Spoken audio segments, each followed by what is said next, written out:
sekalian cinta sama Bapak Ibu gurunya? Sayang sama Bapak Ibu gurunya? Sayang sama ustazahnya? Masih ada yang sering merasani Bapak Ibu gurunya? Seekor harimau saja, seekor harimau saja, seekor singa saja. Ada sejarah kemudian seekor singa untuk makan anaknya. Ada seekor kucing yang makan anaknya katanya. Oleh Bapak Ibu, kalian katanya kalau misalkan ada kucing yang kemudian lahir, anaknya itu belang-belang, bilang katanya dimakan Bapak Ibu, betul?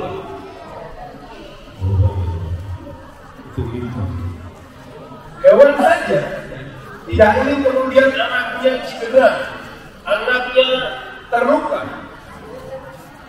Jadi manusia lebih mulia dari hewan? Tidak. Manusia lebih mulia. Apalagi Bapak Ibu mulia. Tidak ada ceritanya ustaz-ustazah kita itu kemudian menginginkan kita itu jauh dari nilai-nilai agama. Tidak ada. Maka pertama mari kita cintai Bapak Ibu guru. Mari kita sayangi, hormati para ustaz-ustazah kita. Karena kita ingin mendapatkan sebuah keberkahan ilmu pengetahuan. Karena kita ingin mendapatkan sebuah barokah dari apa yang disampaikan Bapak Ibu guru kita kemudian menempel di kita. Maka cintai terlebih dahulu Bapak Ibu kita bersama. Lala, kalau kita masuk kelas, ya, ustaz-ustazah kita datang ke kelas kita. Kalau di hati kita itu belum bisa menerima ustaz-ustazah kita, guru kita, atau mungkin di hati kita itu ada semacam kejengkelan, ya. Kira-kira nanti pelajarannya masuk nggak? Nggak masuk. Kenapa? Karena kita itu ada yang kasih kemudian itu tidak sampai ke kita. Maka pertama, ridho kepada Bapak Ibu guru. Yang kedua, pernah dengar atau pernah baca disampaikan Bapak Ibu guru kita tentang bom Nagasaki dan Hiroshima? Pernah ya? Jadi sekutu Amerika Serikat itu dalam Perang Dunia Kedua menjatuhkan bom ke kota Nagasaki dan Hiroshima dengan kekuatan yang amat dahsyat luar biasa. Ada yang tahu berapa yang korban bom Nagasaki dan Hiroshima? Berapa? Ada yang menyampaikan 170.000. Berapa? 170.000. Ya, bom Nagasaki, Hiroshima itu menewaskan warga Jepang. Semua dari anak-anak sampai orang tua. Kalau di Gaza 13.000 sampai 14.000 ini. Ini 170.000. Dan bisa jadi datanya lebih banyak lagi ya misalnya. Ketika dua kota itu dibom oleh sekutu Amerika Serikat, maka kemudian Kaisar Hirohito itu memanggil semua para jenderalnya. Dipanggil semua jenderal, kumpul, datang ke sini, kita rapat besar. Datang ke para jenderal untuk menghadap Kaisar Hirohito. Siap-siap mereka sudah datang ke situ, duduk di situ, ya, dengan berbagai macam rencana-rencana. Jadi para jenderal-jenderal itu sudah merencanakan, begini cara kita membalas itu, begini cara kita membalas itu. Semua jenderal di otaknya, di pikirannya itu, bagaimana caranya kita membalas itu, kita bom mereka, atau kita serang mereka. Tapi langsung ketika para jenderal itu sudah kumpul di hadapan Kaisar Hirohito, yang ditanya oleh Kaisar itu ternyata bukan bagaimana cara kita membalas itu, bukan. Apa yang ditanya kepada? Tugas kalian adalah pastikan masih tersisa berapa guru yang ada di Hiroshima dan Nagasaki. Kerahkan semua pasukan, data semua guru yang ada. Jadi yang tadi masih ada sisa sekolah SD SMP berapa? Jadi murid itu ditanya. Ya. Itu murid-muridnya itu di Jepang itu bagi tanya ya. Itu yang siswa SMP, SMA yang udah menikah berapa? Bagi tanya. Tapi yang pertama itu adalah apa maknanya seni? Kalau Kaisar Hirohito itu saja, yang Tuhannya itu matahari, yang agamanya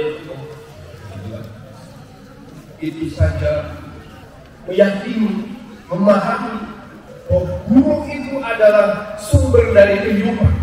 Guru itu adalah orang-orang yang nanti akan memberikan sebuah peradaban yang tinggi kepada kita. Perhatikan kemudian, ketika kemudian di atas semuanya, di data semuanya, ada 45 guru di waktu itu yang kemudian menjadi fondasi yang menjadikan cepat menjadi negara. Dimulai dari perang dunia.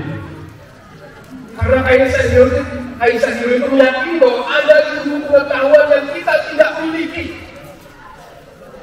Kita tertinggal dari Eropa, kita tertinggal dari Amerika. Karena ada cara itu. Hari ini yang menguasai teknologi siapa? Ada apa namanya? Mereka cepat. Semua teknologi secara berasal dari Jepang. Satunya adalah betapa Kaisar Hirohito itu menghargai guru. Kalau nonton film-film yang apa namanya sekarang gitu ya, itu nggak ada ceritanya jadikan guru ada gitu. Ada nggak? Ada ungkapan jadikan guru ada ya? Karena guru agak sombong gitu ya. Tapi kalau ada orang hebat kemudian cerdas, ilmunya banyak. Jadi aku gitu Pak. Ada kayak gitu. Jadi meminta seseorang untuk jadi murid itu banyak. Memang begitu diajarkan. Kalian kalau sahabat itu kalau bisa sama seperti dua dulu sama seperti Fahri seperti Saperi. Bagaimana ilmu beliau itu turun pada diri semua. Ada yang ingin ke Thailand? Belajar sama Pak Ferry. Pak Ferry jadikan aku sebagai murid dulu. Dulu sudah murid dulu. Ya, jadi poin kedua misalnya, apa saja kita diminta memang menjadi sebuah kewajiban kita bersama-sama untuk menghormati guru, menghargai guru, karena jasa beliaulah kemudian kita bisa mendapatkan guru pengetahuannya. Sekali lagi, mari kita belajar dari Kaisar itu, kita menghargai bapak ibu guru kita memuliakan, kita mendoakan, kita membersamainya dengan sebaik mungkinnya. Apakah dia, apa istilahnya, dalam kondisi apapun. Terakhir sebagai contoh misalkan Abu Bakar As-Siddiq. Abu Bakar As-Siddiq itu adalah orang yang sudah sepuh, orang yang sudah tua di zamannya, tokohnya luar biasa. Tapi ketika dengan berhadapan dengan Nabi Muhammad SAW, bagaimana hormatnya, ihramnya, menghargai seorang guru, menghargai seorang guru karena dia adalah seorang guru, menghargai seorang tua, Rasul sebagaimana kita dihargai sebagai seorang yang luar biasa. Maka jangan sampai kemudian kita terdengar, ya, terdengar di SMP kita, di sekolah kita itu ada anak-anak yang kemudian bicaranya lebih keras dari gurunya. Turunkan suaramu ketika aku berbicara dengan bapak dan ibu guru. Jangan sampai kemudian kita terdengar ada siswa SMP kita yang menghardik bapak ibu guru.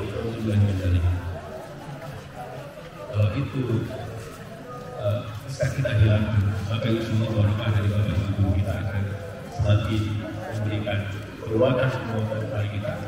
Dan yakinlah di setiap hari, tidak hanya di sekolah, bapak ibu guru kita itu senantiasa curahan waktunya, pikirannya itu ada pada kita semua.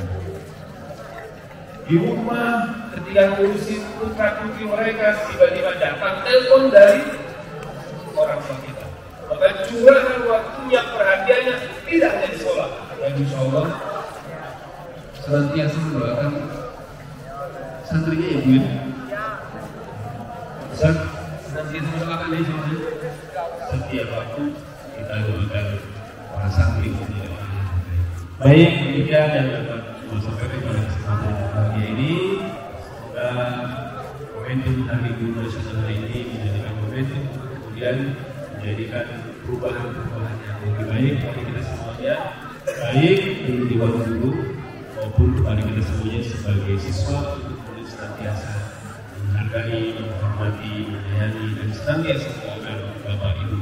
Aku qouli hadza. Assalamualaikum warahmatullahi wabarakatuh.